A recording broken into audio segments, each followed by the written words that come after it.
tip, in all of my rentals, all of my houses, I love to keep a paper trail. I just had to replace this bad boy the other day, and I realized when I go through houses, I always look at the manufacture date when I'm looking at hot water, HVAC, anything that is a large expense. This bad boy says 2019, yet I just had it installed last month. So just when you see an age, you also need to write down when it was actually installed. And I rarely see these written down on hot water heaters or HVAC.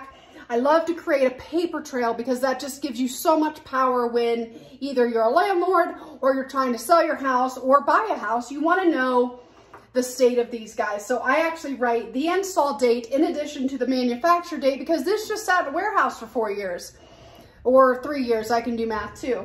And then I also wrote down who installed it. And I need to add his shop and his license number because I always have licensed people come in. So thanks guys for tuning in. Pro tip, get that paper trail going.